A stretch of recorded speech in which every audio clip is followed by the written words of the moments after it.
Bonsoir. Merci d'être à nos côtés à l'occasion de la Semaine européenne de la vaccination, d'autant qu'il est primordial de rappeler l'importance de la vaccination pour lutter efficacement contre certaines infections transmissibles. Je pense notamment à la rougeole avec de nombreux cas en principauté ces derniers mois. Effectivement, il y a eu plusieurs cas en principauté, mais pas uniquement en principauté. En France, juste à côté, il y a eu plusieurs centaines de cas. On en a connu aussi en Suisse, et vous savez qu'à Monaco, beaucoup de gens viennent de l'extérieur.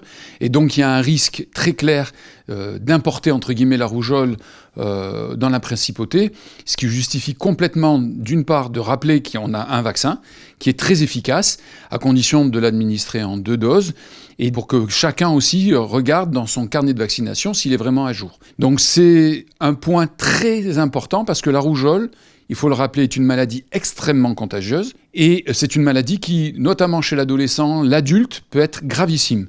Par atteinte neurologique, par atteinte pulmonaire, c'est une maladie sérieuse et très très grave. On parle beaucoup, c'est vrai, des enfants et des adolescents, mais je crois que les femmes enceintes peuvent aussi protéger leur futur bébé en se vaccinant. Ça c'est vrai. Alors je précise qu'on ne fait pas le vaccin contre la rougeole chez une femme enceinte. Le vaccin contre la rougeole au rayon rubéole étant un vaccin vivant atténué, c'est-à-dire que c'est le virus qu'on a affaibli, mais il reste vivant. Et par précaution, on ne le fait pas chez la femme enceinte pour une raison évidente de la présence du fœtus. Mais vous avez raison, la femme enceinte peut être vaccinée contre un certain nombre de maladies pour la protéger, elle, notamment contre la grippe, parce qu'on sait que la grippe pendant la grossesse est à très haut risque pour la femme enceinte, contre le Covid aussi, parce que ce sont 2 situations où la maman met sa vie elle-même en danger, et bien évidemment celle de son fœtus. Et puis, la maman peut être l'objet d'une vaccination avec un objectif qui est bien entendu de la protéger elle, mais aussi de protéger son fœtus et donc son futur nouveau-né.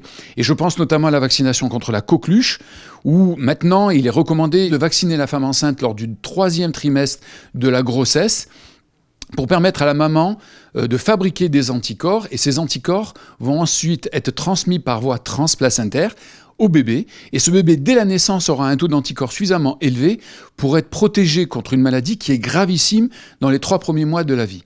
Et je rappelle que le bébé ne pourra être vacciné contre la coqueluche qu'à partir de 2 à 3 mois. Ça veut dire qu'il ne sera immunisé par sa propre vaccination qu'au-delà de 4 ou 5 mois. Ça, c'est très important, et on a un nouveau vaccin qui vient d'arriver. C'est le vaccin contre le VRS, qui veut dire virus respiratoire syncytial, qui est le virus de la bronchiolite.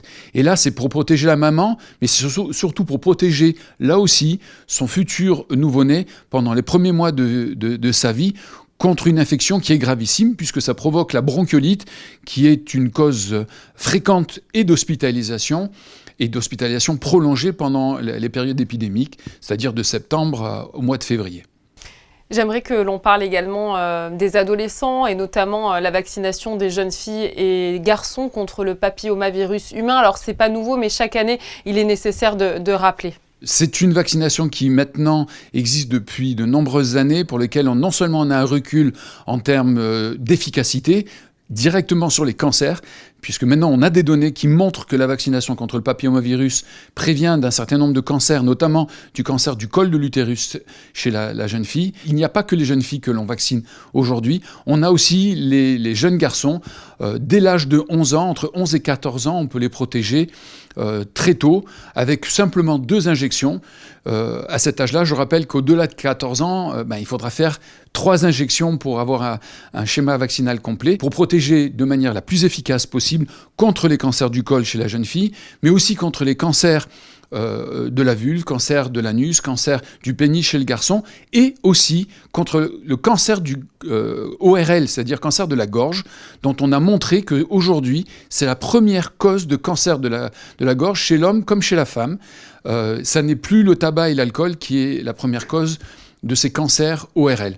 Donc vous voyez que c'est un virus très agressif et qui touche autant la femme que l'homme, et il est donc important de vacciner les 2. Un dernier mot sur le calendrier vaccinal. Je crois qu'il y a quelque chose qui va sortir dans les heures qui viennent. Est-ce que vous pouvez nous en dire un petit peu plus ? Il y a notamment une nouveauté très importante que l'on attendait depuis assez longtemps, depuis même très longtemps. C'est la prévention des infections invasives à méningocoque. Nous avions déjà un vaccin qui était à disposition contre le méningocoque C. Il y en avait un autre qui était arrivé il y a 2 ans contre le méningocoque B. Ce sont des bactéries qui sont responsables de méningites foudroyantes.